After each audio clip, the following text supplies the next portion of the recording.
A quarter of the people in Cleveland were purged in the 2004 election. That's the real issue, Let's talk not about this what myth. form that purging takes. Thanks, Bob, to you, Donita. In 2004, it was in violation of a court decree that the GOP used this voter caging thing, where they would send out envelopes with "do not forward" on them, and if they didn't get returned, or if they got returned, use that as reason to prove that somebody had moved, that they weren't registered at their new address, whatever. I understand that Ohio, the legislature woke up to this, but instead of getting tougher on it, they legalized it? Yeah, I think that what happened in the Ohio legislature is that they played a balancing act. Basically, what they did is that they took the challengers out of the polling locations on election day. And what they did is that they required that all 88 county boards of elections in Ohio send non-forwardable 60-day notices to voters. Ostensibly to see if they're at the address where they're registered. Right, to see, and we have to keep in mind that these are non-forwardable notices. Therefore, the voters do, if you're not in that location, but it's even more important than that. What we found when we did our public records request and found that approximately 600,000 of these notices had been returned prior to the primary election. What we found is that, basically, if you leave off an apartment number, if you transpose an address, I mean, these are all notices that can be returned. And so basically, we have been very, very vocal in saying that no challenges should be taken from these lists. If, in fact, a notice is returned, a voter should not be challenged, because that in itself is a chilling effect on the election. So where does it stand? Right now, the Secretary of State issued a directive based on some language that we have provided her, Advancement Project, and our partners, requesting that there be due process. But where we think the Secretary of State, while certainly she has moved this ball forward, the issue is still voter challenges, and that can be taken from these lists. And the notices were again sent out on September 5th. And so voters who were not in the 600,000 are now being corralled again in the next group that were sent out. And so we could stand to have, at least 600,000 and upwards of 600,000 voters who could be challenged based on these return notices. And who's sending out these notices, and are they going to everybody across the board equally? Well, that's the interesting point. What happened is that the boards of elections are now required to send them out, to use taxpayers' dollars to send out these notices, which may be information pieces, but when they're returned, that's what's problematic, because then groups or organizations who really are intent on suppressing the vote can then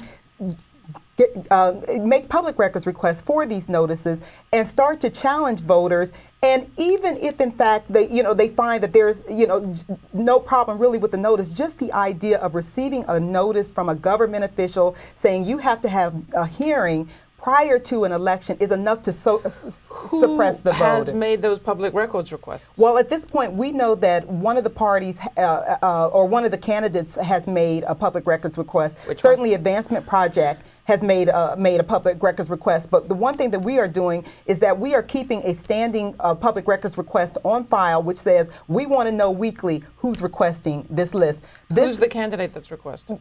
It was actually the Obama party that requested the list.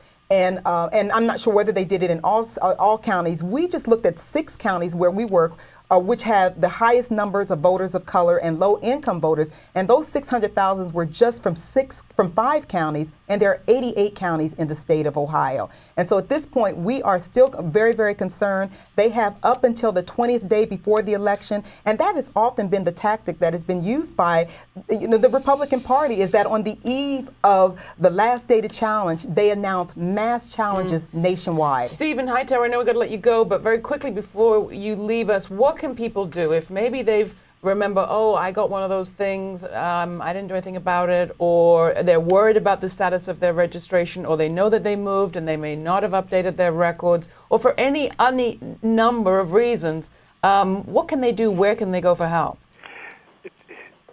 Go to theleague.com. That's theleague.com. We are working with across the state with boards of elections, and we will be able to, if you submit your inquiry there, we will be able to help you out. I know that there's other hotlines that are going on that Donita may have knowledge of. 866 Our Vote is one that I believe is active. But if you go to theleague.com, fill out an inquiry, and we'll get back to you as soon as possible. Now, I know that you're in the street. You're organizing a major turnout drive tomorrow, is it? Or is... Absolutely. We are doing our kickoff tomorrow. We are really focusing on early vote because we believe that is the simplest way for folks during this Golden Week to resolve any problems at the polls.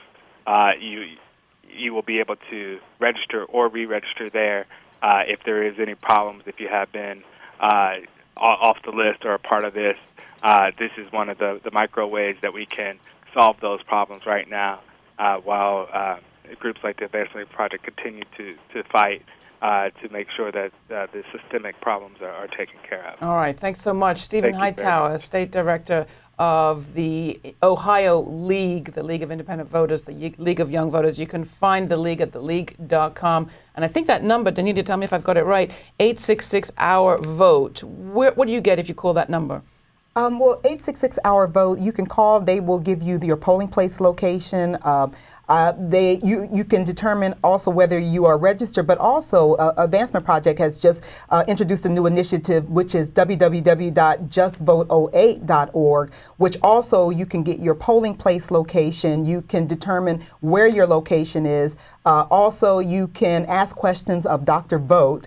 .org, and we will respond to your questions. Also, our country is really in need of poll workers. If you want to be a poll worker, that's another option that you can sign up for to be a poll worker throughout this country. So, Bob, back to you. People watching this from other countries must be so befuddled. In other countries, other developed democracies in particular, you get to be a certain age, you get your voting card in the mail, you have an ID that is qualifies you to vote whenever there's an election, wherever you happen to live. Our country has specialized in erecting barriers to voting. So you have to prove innocence while voting, if you like. Are we making any progress? And with the election, for example, of Secretary of State Jennifer Brunner there in Ohio, do you see the impact of a national voting rights movement taking things in the right direction? Well, I think Jennifer Brunner was elected as a direct result of a voting rights movement and a backlash against Secretary of State J. Kenneth Blackwell, who was the co-chair of the Bush-Cheney re-election committee. And I mean, one of the problems we have is that we really have a Jim Crow states' rights system of voting, and one where voting is not seen as a universal constitutional right. For example, in the European Union, Western Europe, once you have the right to vote, they can't take that away from you. But here, state by state, there's rules where, if you're a former felon, you can never vote again. Each county in Ohio, for example, interprets rules differently. We've had some success in the Advancement Project. There is to be given great credit in having the directive issued by Secretary of State Brunner that required that people receive notice and a hearing of due process. For example, if it was really a right, a voting right, like a free speech right, if I haven't spoke in 4 years, I don't lose my First Amendment right to free speech. I'm not purged from a list of people who are no longer allowed to appear in public. But that's how they treat voting rights. Oh, thank you so much. That's all we've got time for. I hope people will go to ourvote.com and justice08.org to get more information. Bob Fitrakis there joining us from Ohio, Donita Judge from the Advancement Project with me here in studio, Stephen Hightower from the League in Ohio. I thank you all. This is just the first of a series of reports on the issue of voting, how we're going to make sure our votes count this election year, coming up here on Grit TV throughout this week. Thanks for watching.